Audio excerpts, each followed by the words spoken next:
changes to tax system will affect investors' confidence.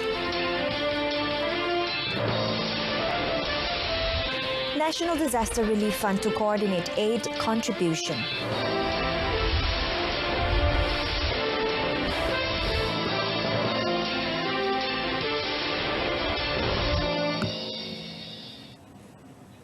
Thanks for joining me, Renee Fong, on the evening edition of News on 2. There is no reason to revert to a tax scheme that was rejected by the people. Prime Minister Tun Dr. Mahathir said this in reference to calls on reinstating the Goods and Services Tax GST. Speaking in Parliament today, he stressed that with some improvements, the Sales and Service Tax SST collection will surpass what was collected from GST. Kerajaan yang terdahulu mendapat nikmat daripada nasihat konsultan yang tidak bertauliah.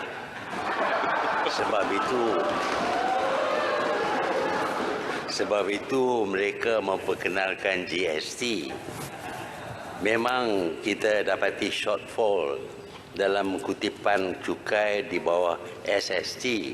Tetapi shortfall ini bukan kerana SST itu silap, tetapi memang pun apabila sesuatu cukai diperkenalkan, pada mulanya kutipan cukai itu selalu mengalami shortfall kerana adjustment yang perlu dibuat oleh pegawai dan juga mereka yang membayar cukai itu. Tetapi saya yakin dalam tahun-tahun yang akan datang ini, SST akan melebihi kutipan daripada GST. As such, the Prime Minister said the calls to reinstate GST need an in-depth study. Tun Dr. Mahathir also noted that repeated changes in the taxation system was not good for the government's image and would affect investors' confidence. On the government's new petrol subsidy scheme, the Prime Minister said it was for those who are really in need, especially the B40 group. He added that the scheme only allows for one car per individual in the B40 group. After a study by the government found that some individuals in the B40 group owned up to 6 cars. Kita dapati setelah dikaji bahawa ada orang yang di bawah B40 yang memiliki sehingga 6 kereta dan mendapat nikmat daripada subsidi yang kita beri kepada minyak. Sebab itu sekarang ini kita beri cuma untuk 1 kereta saja kalau dia dalam golongan bawah daripada B40. Speaking at the Parliament lobby, Tun Dr. Mahathir said the previous subsidy scheme had even benefited those who were rich enough to drive a Rolls-Royce. Under the new petrol subsidy scheme, which takes effect in January next year, the price of RON 95 will float and eligible recipients will receive 48 ringgit for motorcycle and 120 ringgit for car every 4 months. The targeted subsidy scheme will only be given to car and motorcycle owners based in Peninsular Malaysia who are also recipients of the cost of living aid Bantuan Sara Hidup. The government has agreed to form the National Disaster Relief Fund TBBN to encourage the public to assist in disaster management. Deputy Prime Minister Dr. Wan Azizah Wan Ismail says the fund, managed by the National Disaster Management Agency NADMA under the Prime Minister's Department, would help the government coordinate donations from various parties, including individuals. Oleh yang demikian, tabung bantuan bencana ini akan dapat membantu kerajaan menyelaras bantuan yang disumbangkan secara telus, transparent oleh pelbagai pihak termasuk sesiapa saja orang perseorangan. Sumbangan ini akan dimasukkan ke dalam akaun kumpulan wang amanah bantuan bencana negara dan penggunaan sumbangan dari kempen ini akan digunakan selaras dengan tujuan yang dinyatakan oleh Surat Ikatan Amanah KW Kuala. The Deputy Premier said this at the opening of the National Preparedness Month 2019 in Cyberjaya. Datuk Sri Dr. Wan Azizah said civil preparedness was very important to be applied to society as a culture, and that it is important for the community to understand the risks of disasters in their surroundings in order to plan for preparedness. She said the culture of preparedness among the people should involve the cooperation of all government agencies at the central, state and district levels, as well as the private and non-governmental organizations, NGOs, including individuals.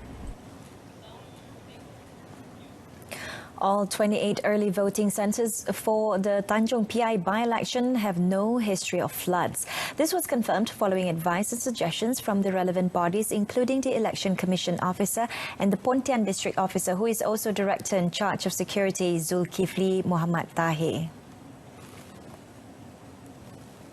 Secretary of the Election Commission EC, Datuk Muhammad Elias Abu Bakar, in confirming this, said that after visiting all the polling centres, it was decided that there was no need to change any of the locations as they are in good condition. Melibatkan peraturan dan undang-undang, setiap sekolah yang bertukar tu kita kena waterkan semula. Oleh itu kita akan dapat nasihat daripada pejabat pegawai pengurus lah. Kalau ada based on record yang dicadangkan semua ini adalah luar daripada kawasan terkena banjir. Datuk Muhammad Elias, however, added that although the buildings are in good condition, there is still some fine-tuning needed to make the process of voting as comfortable as possible for voters, especially for the disabled and senior citizens. He said this after visiting the polling centre at Sekolah Kebangsaan Yuming in Pontian, Johor. The issue of stateless persons is a critical problem which needs attention from the international community, as it could have a negative impact not just on the affected nations but also to the whole region. Speaking in Geneva, Switzerland, Home Minister Tan Sri Muhyiddin Yassin says Malaysia has been dealing with the problem of stateless persons from the Asian region for a long time. Elaborating further, Tan Sri Muhyiddin said although Malaysia are not a signatory to the 1951 Refugee Convention, the country have received a large number of stateless people from the Asian region, especially from Myanmar, and the numbers are increasing. As a consequence, the country has not only been grappling with the financial burden of hosting them, but also having to tackle with all kinds of security risks and social problems. The Home Minister, however, assured that Malaysia remains committed to working with the United Nations High Commissioner for Refugees, UNHCR, in its efforts to tackle this problem. And improving. As for Malaysia, we have taken measures to reduce and prevent statelessness in accordance with the applicable international standards and relevant domestic laws. Malaysia is adopting more transparent procedures to facilitate applications of citizenship and to prevent Malaysian children from becoming stateless. Our revised policies will facilitate adoption process and help to curb baby selling and smuggling. Tan Sri Muhyiddin arrived on Sunday for a 4-day working visit to Geneva to attend a high-level event on statelessness, a program held in conjunction with the 70th session of the Executive Committee EXCOM of UNHCR. He is scheduled to meet up with UNHCR High Commissioner Filippo Grandi to discuss Malaysia's role in the implementation of the Agenda for Sustainable Development Goals and the management of refugees and asylum seekers in Malaysia. Yes, ladies and gentlemen. A proposed boycott of Malaysia by Indian netizens over the social media Twitter platform does not jeopardize the country's position in the international arena as well as its bilateral relations with India. Speaking at the Dewan Rakyat today, Foreign Minister Datuk Saifuddin Abdullah says the calls for the boycott is in response to Prime Minister Tun Dr. Mahathir Mohamed's remark at the United Nations recently on the issue of Jammu and Kashmir have declined.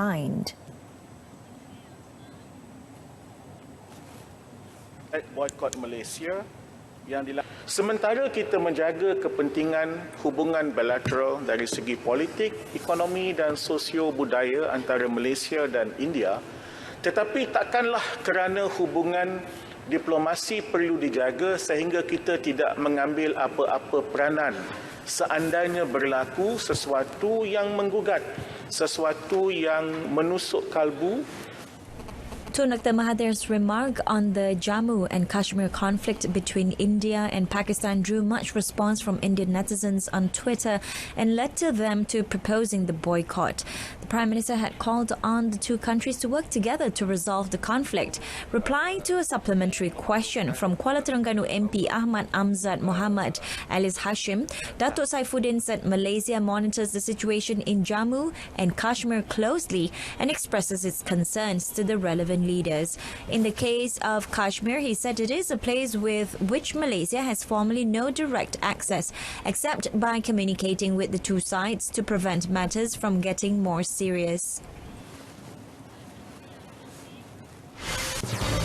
Coming up, no rural health clinics will be shut down.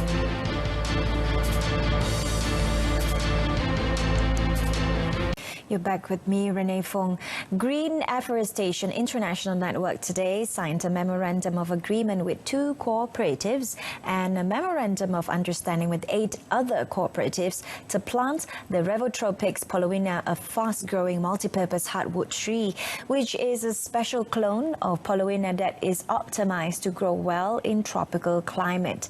Part of the objectives of the agreement is to boost the country's economy and at the same time preserving the ecosystem. According to Executive Chairman for Suruhanjaya Koperasi Malaysia, Datuk Nordin Saleh, the tree has quite a number of benefits, which include being the main source of furniture products and food produced for farm animals. He also said that it will be a mainstay for the country's economic growth in the future. So I'm giving a very huge contemporary and future hope and context for this development of paulownia. Malaysia started planting the Revotropix paulownia on 2016 and it has seen more development with a land area of more than 2,000 acres. The project is also an effort to encourage cooperative bodies to utilize their unused lands for the planting of paulownia and other marketable trees. It's more than pokok. I'm giving economic value, intrinsic value kepada paulownia ini. I may be a little bit overzealous now, but let's see the future. I hope I will be proven right. I hope I will be vindicated in not too long a time. No rural health clinics will be shut down, although the patients seeking treatment there are decreasing. Deputy Health Minister Dr. Lee Boon Chye said the rural health clinics must be operated to meet the needs of those living in the interior areas. Kedatangan pesakit itu rendah, kita mungkin mengkaji semula supaya mereka pergi ke klinik kesihatan yang berdekatan. Tetapi untuk klinik yang di kawasan desa tidak akan ditutup. Untuk Sarawak khususnya untuk hospital, kita telah berancang untuk tambahan hospital baru yang Hospital Putrajaya yang sedang dibangunkan dan juga hospital gantian Hospital Sri Aman dan Hospital Lawas di situ. He said this when answering an additional question from Sibuti MP Luka Nisman Awang Sauni. He added that besides health clinics, the ministry is also upgrading health facilities in the rural areas, especially in Sabah and Sarawak. This includes stationing mobile clinics, boats, four-wheel drives or helicopter.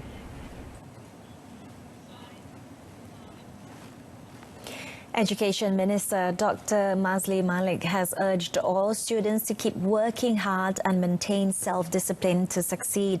He also conveyed the message by the Prime Minister Tun Dr. Mahathir Mohamad, who reminded the Malays to work hard to improve their fate and emphasised that the message was also directed at students. Jangan malas, kena berdisiplin. Dan begitu juga digalakkan mereka untuk berniaga dan bersungguh-sungguh untuk mencari kekayaan dan jangan jual kontrak kalau dapat. Dan begitu juga pesanan yang amat berhormat Tun kepada para pelajar ialah supaya mereka kena rajin belajar. Dan bukan saja kepada pelajar yang muda, juga kepada rakyat Malaysia, jangan jemu belajar dan jangan jemu untuk menambahkan ilmu pada diri. During his visit to Juase Vocational College in Kuala Pilah, the Education Minister also emphasised on the importance of technical and vocational education and training (TVET) in achieving the Shared Prosperity Vision 2030. During the visit, Dr. Masli also announced a 14 million ringgit allocation for KV Juase for the construction of a new workshop and infrastructure upgrade. To overcome the illegal school van issue, the Land Public Transport Agency (APAD) has been instructed to draft a set of regulations regarding the problem. Transport Minister Anthony Loke said supervision will be made to ensure school van operators are registered with APAD and adhered to the regulations to ensure the safety of students. Speaking to reporters after the 60th Malaysian Road Safety Annual General Assembly in Sepang, Loke added that the regulations apply to all individual operators or companies. Memang kita bersedia untuk mengawasi dia, bersedia untuk regulate supaya van-van ini mesti dia ada peraturan-peraturan yang mereka perlu patuhi. Tetapi ia tidak termasuk kepada kereta-kereta persendirian. According to Anthony, the actual number of the illegal van operators is still unknown. However, previously, local media reported that the number could reach tens of thousands. This issue arises after it was discovered that illegal van operators were not covered by insurance, thus endangering the students. A teenager has been remanded for 7 days to assist in investigations into a sodomy case involving a Tahfiz school student in Lancang, Temerloh, Pahang last year. The remand order was issued by the Temerloh Court Assistant Registrar Hayatul Hafifi Hisham against the 17-year-old suspect. It was believed that the teen was among 4 people suspected of sodomizing the victim while he was at the Tahfiz school's hostel when the crime occurred. In August, police arrested and remanded 1 suspect while another 2 are still at large. Temerloh Police Chief ACP Zundin Mahmud, in confirming this, said investigation is being conducted under Section 377C of the Penal Code.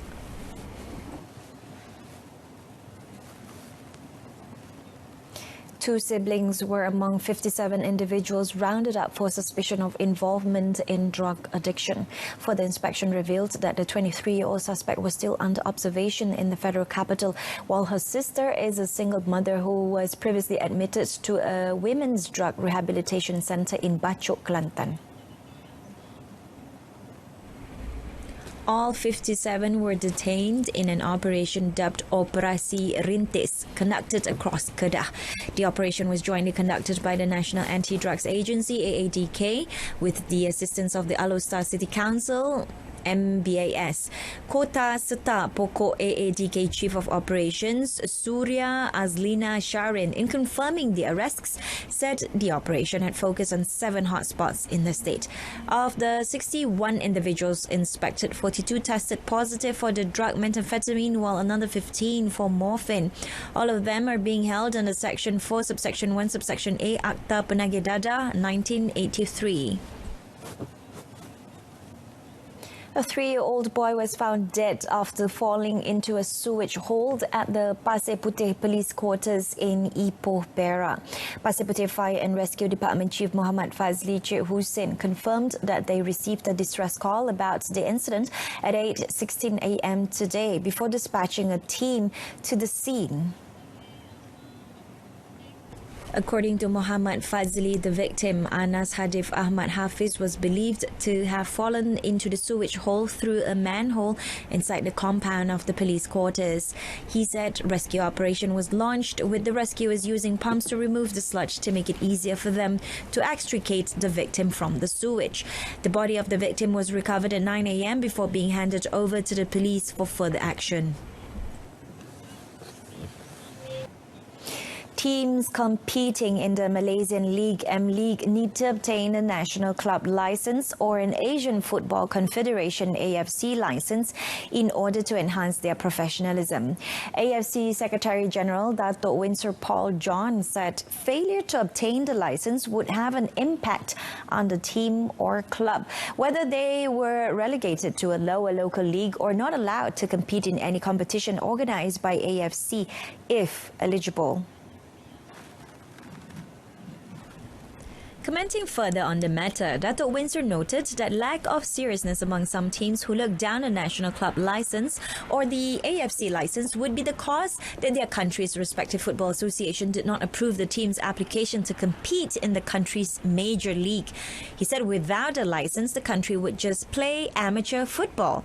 He also expressed hope that any National Football Association AFC affiliates would impose the club licensing in order to increase the level of professionalism within the association or club.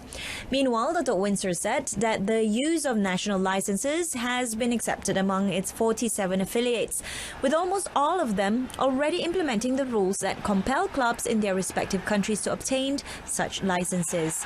He is optimistic that the implementation of the national license would be fully implemented in all 47 of its affiliates over the next few years.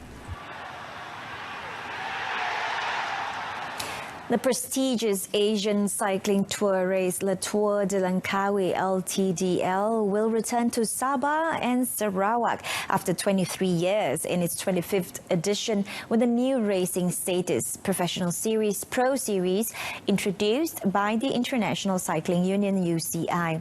The race was last held in Sabah and Sarawak during its second edition in 1997.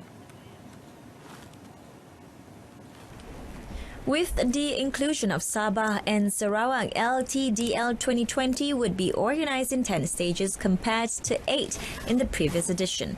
Human Voyage Sdn Bhd Chief Executive Officer Dato' Ahmad Mustafa noted that there would be an increase in costs, and as the organisers, they have planned it earlier with careful preparations towards organising the Silver Jubilee race. He said the official launch of LTDL 2020 will be held at the end of November, and in the initial stage, a series of discussions was held with the respective state governments. The LTDL race was established in 1996 and was upgraded as Horse Class HC cycling event in 2003.